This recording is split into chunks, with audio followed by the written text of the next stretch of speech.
Hello UPSC aspirants, my name is Shambhavi. Hope you all are doing well. So today आज हम लोग यहाँ पर chapter number 7 for class 6 history and वो भी एनसीईआरटी से हम लोग चैप्टर नंबर 7 के आज यहाँ पर समरी देखने वाले हैं, that is Ashoka the emperor who gave up war. ठीक है, सो इस रिस्पेक्टिव चैप्टर के आज हम लोग यहाँ पर समरी डिस्कस करेंगे. A very big kingdom and empire. जब कोई किंगडम बहुत बड़ा हो जाता है तो उसको हम लोग बोलते हैं एम्पायर. ठीक है, जनरली हम लोगों ने जो लाइन्स हम लोग देखते हैं नोट्स और कॉइन्स पे, उनकी एक बहुत लंबी और एक बहुत पुरानी हिस्ट्री है. उनको क्या किया गया था, उनको स्टोन्स पे बनाया गया था, स्टोन्स पे कार्व किया गया था, मतलब कि स्टोन्स को ऐसे खोद खोद के और डिज़ाइन वगैरह करके उनको जो लाइन्स थे उनको स्टोन्स पे बनाया गया था. और उनको कहाँ पे प्लेस किया गया था, एक स्टोन पिलर था जो कि सारनाथ में था, उसके एकदम टॉप पर उन लायंस की जो स्टोन्स थे, जो लायंस थे, उनको वहाँ पर प्लेस किया गया था. ठीक है, अशोका एक बहुत ही बड़े रूलर थे जो कि हिस्ट्री में जिनको जाना चाहता है, और उनके इंस्ट्रक्शंस जो थे वो इंस्क्रिप्शंस पर इंस्क्राइब करे जाते, मतलब इंस्क्रिप्शंस किसी मतलब किसी भी कहाँ इंस्क्राइब करे जाते हैं किसी हार्ड सरफेस पे, जो कि पिलर्स वगैरह पे होते थे, या तो पिलर्स पे या फिर रॉक सरफेसेस पे उनके इंस्क्रिप्शंस को इंस्क्राइब किया जाता था. अब ये फाइंड आउट करें कि ये जो इंस्क्रिप्शंस थे वो क्या होते थे, उससे पहले ये जानते हैं कि जो किंगडम को एम्पायर क्यों कहा जाता था. इनका जो किंगडम था उसको एम्पायर क्यों कहा जाता था. तो जो एम्पायर जो अशोका रूल करते थे उसको वो फाउंड किया गया था उनके ग्रैंडफादर चंद्रगुप्त मौर्य ने, जो कि ग्रैंडफादर थे अशोका के. उन्होंने इसको फाइंड किया था, जो कि 2300 ईयर्स साल पहले उन्होंने उसको फाइंड किया था. चंद्रगुप्त को सपोर्ट कौन करता था, चंद्रगुप्त को सपोर्ट करते थे चाणक्य और कौटिल्य. ठीक है, चाणक्य के बहुत सारे जो आइडियाज थे उनको एक बुक में लिखा गया, और जिस बुक का नाम था अर्थशास्त्र.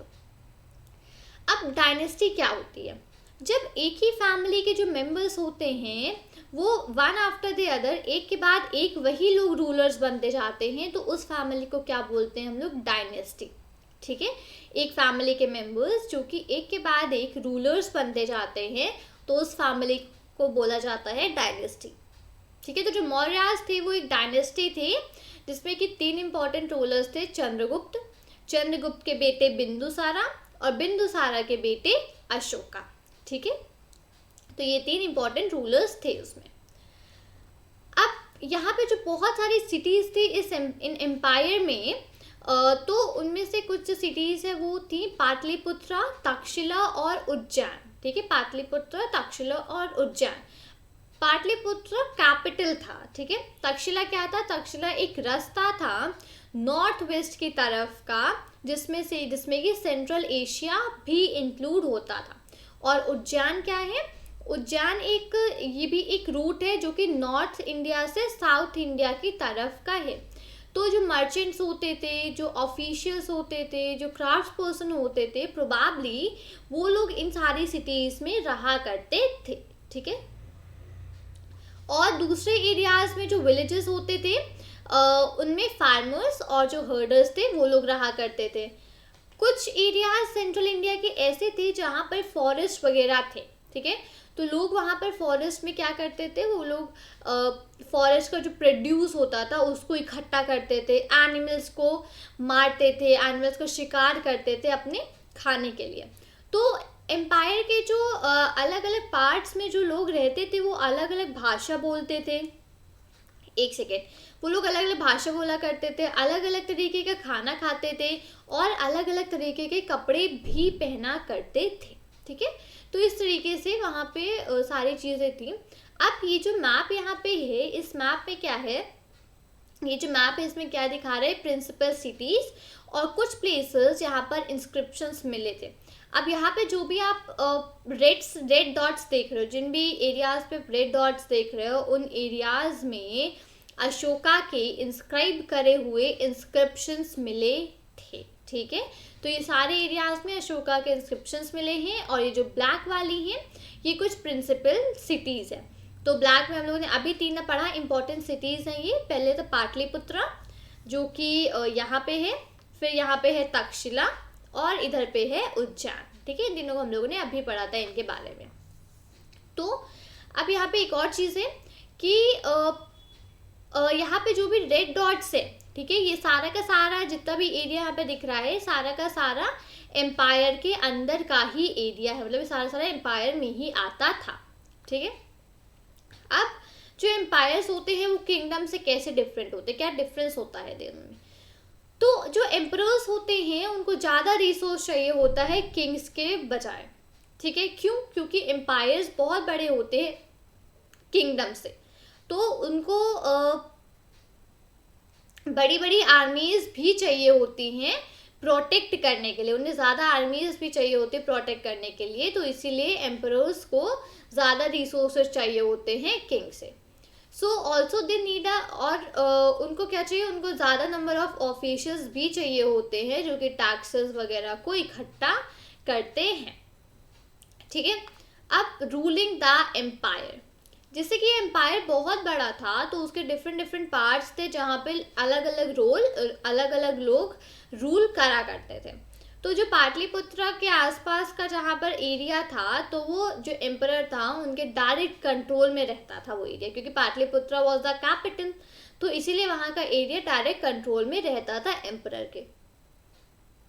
इसका मतलब ये था कि बहुत सारे ऑफिशियल्स को अपॉइंट किया गया था जो कि फार्मर्स, हर्डर्स, क्राफ्ट पर्सन्स और ट्रेडर्स, इन सब लोगों से टैक्सेस कलेक्ट करते थे, तो ऑफिशियल्स इसलिए अपॉइंट किए गए थे।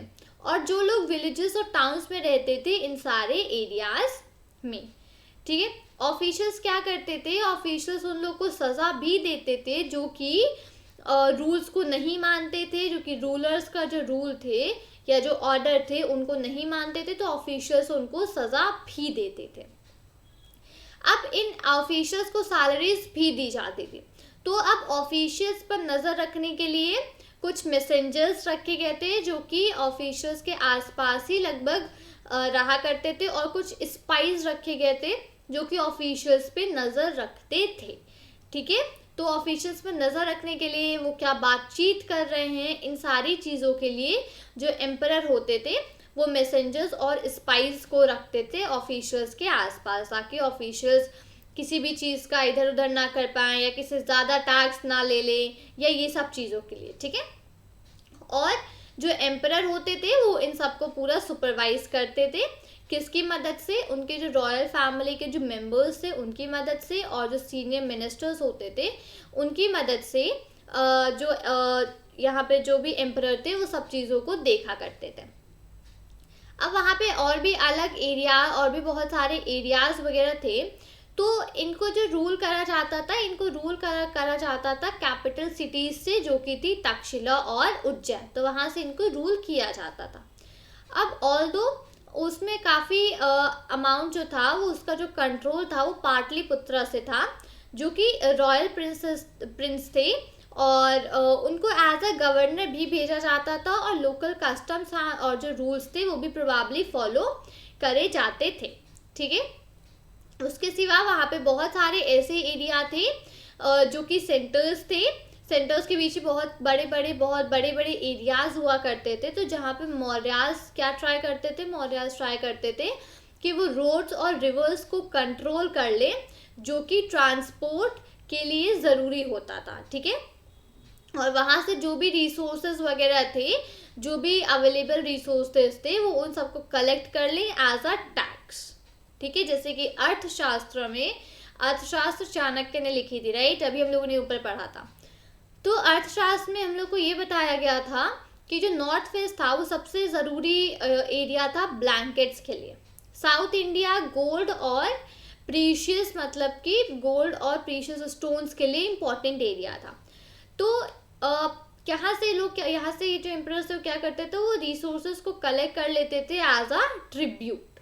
ठीक है, अब ट्रिब्यूट क्या होता था, जैसे कि टैक्सेस होते थे वैसे ही होता, टैक्सेस को कलेक्ट करा जाता था रेगुलर बेसिस में, और ट्रिब्यूट में ऐसा होता था कि लोगों से जब भी पॉसिबल होता था तो वेराइटी ऑफ थिंग्स एम्परर को दे देते थे, तो ऐसा ट्रिब्यूट होता था जब भी पॉसिबल होता था। ठीक है, ये कोई रेगुलर बेसिस पे ट्रिब्यूट नहीं होते थे। तो वहाँ पे फॉरेस्ट वाले रीजन्स भी थे, अभी हम लोगों ने ऊपर देखा था, तो वहाँ पे जो लोग जो लोग रहते थे उन एरियाज में, वो चाहे ज़्यादा इंडिपेंडेंट हो चाहे लेस इंडिपेंडेंट हो, तो उनको भी कुछ चीज़ें होती थी, उनसे भी एम्परर एक्सपेक्ट करते थे कि हमको कुछ चीज़ें प्रोवाइड करे, जैसे कि एलिफेंट्स, टिम्बर, हनी, वैक्स। तो जो मॉडर्न ऑफिशियल्स होते थे वो भी उम्मीद करते थे कि ये जो फॉरेस्ट में रहने वाले लोग हैं इन एरियाज में, ये भी हमको एलिफेंट्स, टिम्बर, हनी, वैक्स, ये सब चीज़ें प्रोवाइड करें। ठीक है। The emperor and the capital city. अब यहाँ पे इसमें हुआ क्या था कि एक एम्बेसडर था जिसका नाम था मेगास्थनीज, ठीक है, जिसको कि भेजा गया था कोर्ट ऑफ चंद्रगुप्त में। किसने भेजा था? एक ग्रीक रूलर थे वेस्ट एशिया के, जिसका नाम था सेल्यूकस निकेटर। ठीक है, उन्होंने इस मेगास्थनीज जो एम्बेसडर थे उनको कोर्ट ऑफ चंद्रगुप्त के कोर्ट में भेजा था। अब मेगास्थनीज ने क्या किया, उन्होंने एक अकाउंट लिखा उसके बारे में कि उन्होंने वहाँ पर क्या देखा था, उनके कोर्ट में क्या देखा। तो उसका एक छोटा सा डिस्क्रिप्शन का पार्ट है यहाँ पे। इन्होंने ये देखा कि वहाँ पे एक ओकेजन था, तो जो एम्परर था वो पब्लिक में आए थे। तो वो वहाँ पे जो भी एम्परर था वो पब्लिक में आए थे, इसलिए वहाँ पे बहुत ही शानदार तरीके से उस ओकेजन को सेलिब्रेट किया गया। तो जो एम्परर था उनको गोल्ड प्लैंक्विन में लोग कैरी करके ले जा रहे थे, उठा करके लेके जा रहे थे। उनके जो गार्ड्स थे वो एलिफेंट्स राइड कर रहे थे, और जो एलिफेंट्स थे वो गोल्ड और सिल्वर से पूरा डेकोरेट हुए थे। कुछ गार्ड्स थे जो कि ट्रीज को कैरी कर रहे थे, जिसमें कि जिंदा बर्ड्स वगैरह थी, और वहाँ पर एक झुंड था पैरेट्स का, जिनको ये ट्रेन किया गया था, जो कि एम्परर के सर के ऊपर ऐसे गोल गोल घूम रहे थे। जो किंग था नॉर्मली वो आर्मी की बहुत सारी वुमेन से सराउंडेड था, मतलब कि घिरा हुआ था। क्योंकि उसे ये डर था कि कोई मुझे मारने की कोशिश तो नहीं कर रहा है, इसलिए वो आर्मी की वुमेन से पूरा घिरा हुआ था। और उसके जो एम्परर था उनके कुछ स्पेशल सर्वेंट्स थे, वो जब खाना को टेस्ट कर लेते थे उसके बाद ही एम्परर खाना खाते थे, और वो कभी भी एक सेम बेडरूम में 2 रातों के लिए नहीं सोते थे, मतलब कि हर रात वो अलग अलग बेडरूम बदलते थे। ठीक है, तो ये वहाँ का कुछ एक ऐसा सीन था जो कि ओकेजन था वहाँ पे जब एम्परर पब्लिक में आए थे। अब पाटलिपुत्र के बारे में भी कुछ डिस्क्राइब किया है, जो कि मॉडर्न पटना है आजकल। तो उन्होंने भी डिस्क्राइब किया कि बहुत बड़ी और बहुत ही ब्यूटीफुल सिटी थी। ये एक बहुत लंबी दीवार से सराउंडेड थी, जिसमें कि 570 टावर्स और 64 गेट्स थे। जो वहाँ के घर थे वो 2 स्टोरी या 3, मतलब 2 मंजिला या 3 मंजिला घर थे वहाँ के। और वो जो घर थे वो वुड मतलब लकड़ी, मड मिट्टी और ईंटों से बने हुए थे। जो किंग का पैलेस था वो भी पूरा लकड़ी से, वुड से बना हुआ था, और स्टोन्स वगैरह से पूरा डेकोरेट किया गया था। उसमें वो जो किंग का जो किंगडम था, पैलेस था, वो पूरा गार्डन से सराउंडेड था, तो वहाँ पे बर्ड्स वगैरह भी काफ़ी रहती थी। ठीक है, तो इस तरीके का वहाँ पे पूरा था। Ashoka a unique ruler. तो ये अशोका बहुत ही फेमस मॉडर्न रूलर थे। इनके ये एक ऐसे पहले रूलर थे जिसने कि ट्राई किया था अपना मैसेज, जो भी मैसेजेस थे वो लोगों तक पहुंचाने का ट्राई किया था, वो भी इंस्क्रिप्शंस के थ्रू। बहुत सारे अशोका के जो इंस्क्रिप्शंस थे वो प्राकृत में लिखे जाते थे, या फिर वो ब्राह्मी स्क्रिप्ट में लिखे होते थे, प्राकृत या फिर ब्राह्मी स्क्रिप्ट। अब अशोकाज वॉर इन कलिंगा। कलिंगा को जो था, Kalinga is a ancient name of coastal Orissa. Orissa का जो किनारा है, मतलब वहाँ पे जो भी तट का किनारा है, उसको पुराना नाम था कलिंगा। तो अशोका ने वहाँ पे एक लड़ाई लड़ी थी कलिंगा को जीतने के लिए। अब वहाँ पर वो बहुत डर गए थे, अशोका वहाँ पे बहुत ज़्यादा डर गए थे, क्योंकि वहाँ का वॉयलेंस, वहाँ की लड़ाई देख के लोगों को किस तरीके से वहाँ पे लोग मर रहे थे, किस तरीके से लोगों का खून किया जा रहा था, तो उसको वो वहाँ पर अशोका देख के बहुत डर गए थे।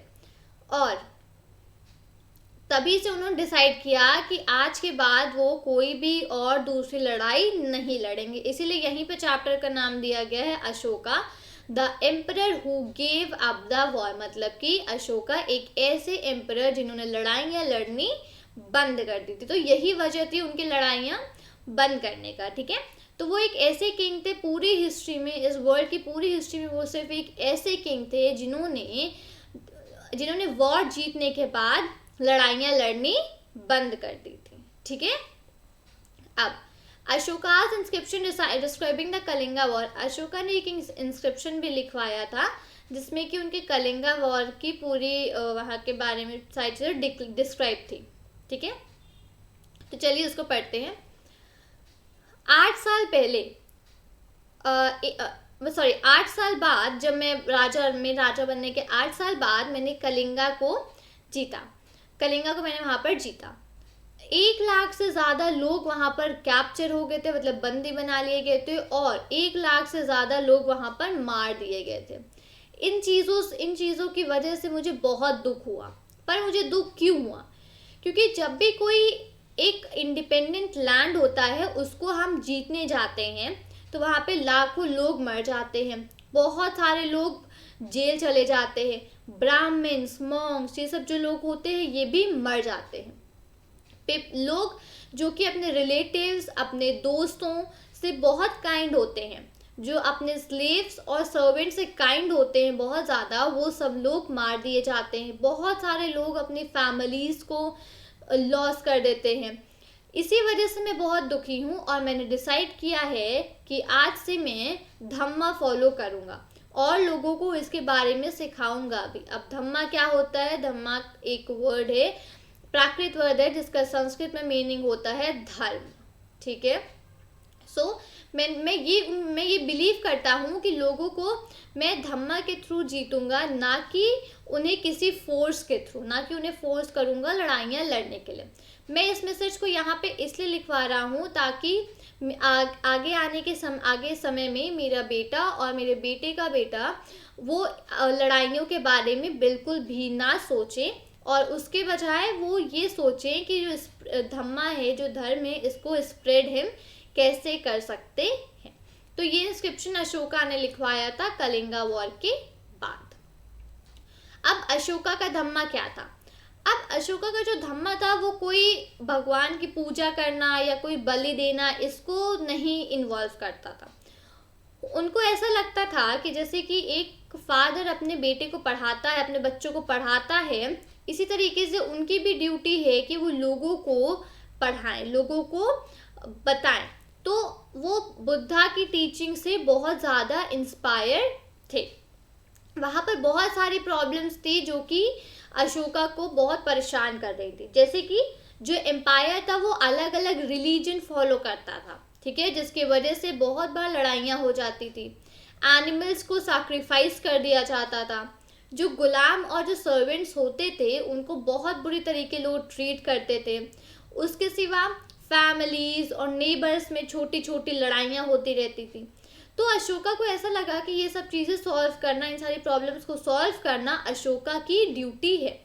तो उसके लिए उन्होंने ऑफिशियल्स को अपॉइंट किया जिनको बुलाया जाता था धम्मा महामत्ता, ठीक है, मतलब कि धम्मा मतलब धर्म और महामत्ता मतलब कि महात्मा, जो लोग की अलग अलग जगह जाके लोगों को सिखाते थे धर्म के बारे में। उसके सिवा अशोका ने उनके जो मैसेजेस थे उनको रॉक्स और पिलर्स पर इंस्क्राइब करवा दिए और वहाँ पर कुछ ऑफिशियल्स को रखा, कुछ ऑफिशियल्स को खड़ा करा जो कि लोगों को इंस्ट्रक्ट करते थे। उन मैसेज जो लोग पढ़ नहीं पाते थे उन मैसेजेस को पढ़ के बताते थे और क्या उसमें लिखा है इन सारी चीज़ों को अशोका के ऑफिशियल्स वहाँ पर समझाया करते थे, ठीक है। अशोका ने जो मैसेजेस और जो आइडियाज स्प्रेड करे थे वो सारे के सारे धम्मा से ही रिलेटेड थे और वो दूसरे लैंड्स में भी करे थे, जैसे कि सीरिया, इजिप्ट, ग्रीस और श्रीलंका। उन्होंने रोड्स बनवाई थी, वेल्स को डिग करवाया था, रेस्ट हाउसेस बनवाए थे और उसके सिवा जो इंसानों और जानवरों दोनों के लिए मेडिकल ट्रीटमेंट्स को भी अरेंज करवाया था, ठीक है। अब यहाँ पे जो पिक्चर है ये पिक्चर है रामपुरवा बुल की। अब इसकी कितनी फाइनली पॉलिश करी गई है, इतना बहुत फाइनली स्टोन स्कल्पचर बनाया गया है। तो ये एक मॉडर्न पिलर का पार्ट था जो कि रामपुरवा में मिला था बिहार में। बट अब ये राइट नाउ इसको राष्ट्रपति भवन में प्लेस कर दिया गया है। तो ये इंपॉर्टेंट चीज़ है, इसको याद रखिएगा, बहुत इंपॉर्टेंट है, ठीक है। अशोकास मैसेजेस टू हिज सब्जेक्ट्स। अब अशोका क्या मैसेजेस थे? लोग बहुत तरीके के रीति रिवाज करते हैं जब या तो वो बीमार पड़ जाते हैं या उनके जब बच्चे होते हैं उनकी शादी होती है, जब बच्चों का जन्म होता है, या फिर वो किसी जर्नी पर जाते हैं, तब वो बहुत तरीके के रिचुअल्स रीति रिवाज को फॉलो करते हैं। लेकिन ये रीति रिवाज किसी यूज़ के नहीं है। इसके सिवा लोगों को दूसरी चीज़ें ऑब्जर्व करनी चाहिए, जैसे जो कि ज़्यादा उनके लिए फ्रूटफुल हो, ज़्यादा उनके लिए अच्छी हो। अब ये ऐसी चीज़ें क्या हो सकती हैं? तो ऐसी चीज़ें हो सकती हैं कि जो गुलाम और जो स्लेव्स और जो सर्वेंट्स हैं उनसे बहुत जेंटल रहें, उनसे बहुत काइंड रहें, अपने से बड़ों की रिस्पेक्ट करें, जितने भी क्रिएचर्स हैं सबको बहुत प्यार से ट्रीट करें, ब्राह्मण्स और मॉन्क्स को गिफ्ट्स दें। और ये दोनों ही चीज़ें गलत होती हैं। आप अपने रिलीजन के बारे में ज़्यादा बढ़ा चढ़ा कर ज़्यादा बढ़ावा देते हो या दूसरे के रिलीजन को आप नीचे दबाते हो या भला बुरा कहते हो, दोनों ही चीज़ें बिल्कुल गलत होती हैं। सबको एक दूसरे के रिलीजन की रिस्पेक्ट करनी चाहिए। अगर कोई अपने रिलीजन की रिस्पेक्ट करके दूसरे के रिलीजन को भला बुरा कह रहा है तो इसका मतलब है कि जो वो इंसान है वो एक तरीके से अपने रिलीजन को ही नुकसान पहुंचा रहा है। तो लोगों को ट्राई करना चाहिए, इसको समझना चाहिए और दूसरों के रिलीजन के आइडियाज़ को समझना चाहिए और उसकी रिस्पेक्ट करना चाहिए। तो ये थे अशोका के मैसेजेस लोगों के लिए, ठीक है। अब यहाँ पे ये जो आप स्क्रिप्ट देख रहे हो ये अर्ली ब्राह्मी, देवनागरी, बंगाली, मलयालम और तमिल, यहाँ पे ये स्क्रिप्ट्स लिखी गई हैं। अब स्क्रिप्ट्स और लैंग्वेजेस क्या होती हैं? स्क्रिप्ट्स में जो सिंबल्स और जो वर्ड्स वगैरह यूज़ होते हैं उनको कंबाइन करके एक लैंग्वेज बनती है, ठीक है। स्क्रिप्ट्स की जो वर्ड्स और सिंबल्स होते हैं उनको कंबाइन करके एक लैंग्वेज बनती है। तो ये जो है ये मॉडर्न इंडिया के स्क्रिप्ट्स हैं। जो ब्राह्मी स्क्रिप्ट, जो मॉडर्न इंडिया की स्क्रिप्ट है वो ब्राह्मी स्क्रिप्ट से डेवलप हुई है अराउंड 100 साल पहले, ठीक है। तो यहाँ पे एक वर्ड है दैट इज ए, मतलब ए, ठीक है। उसको अलग अलग स्क्रिप्ट्स में कैसे लिखा जाता है ये चीज़ यहाँ पर शो हो रही है, ठीक है। तो ये यहाँ पे कंप्लीट शो हो रही है। फाइन। सो आज हम लोगों ने इस चैप्टर की समरी के बारे में पढ़ा, Ashoka the emperor who gave up war. इसमें हम लोगों ने पूरी समरी यहाँ पर पढ़ा और उम्मीद करती हूँ कि आपने इस चैप्टर को मेरे साथ ढंग से पढ़ा होगा, ढंग से समझा भी होगा और इम्पॉर्टेंट पॉइंट्स इसमें काफ़ी थे तो आपने उनको नोट डाउन कर लिया होगा, ठीक है। उम्मीद करती हूँ कि आपको वीडियो अच्छी लगी होगी। वीडियो को अच्छी लगी है तो वीडियो को लाइक करें, वीडियो पे कमेंट करें और अपने फ्रेंड्स के साथ ज़रूर शेयर करें ताकि उनको भी इन वीडियोस से बेनिफिट हो सके। चैनल को सब्सक्राइब करना मत भूलिएगा। मिलती हूँ आपसे नए वीडियो के साथ। Till then thank you and take care. जय हिंद।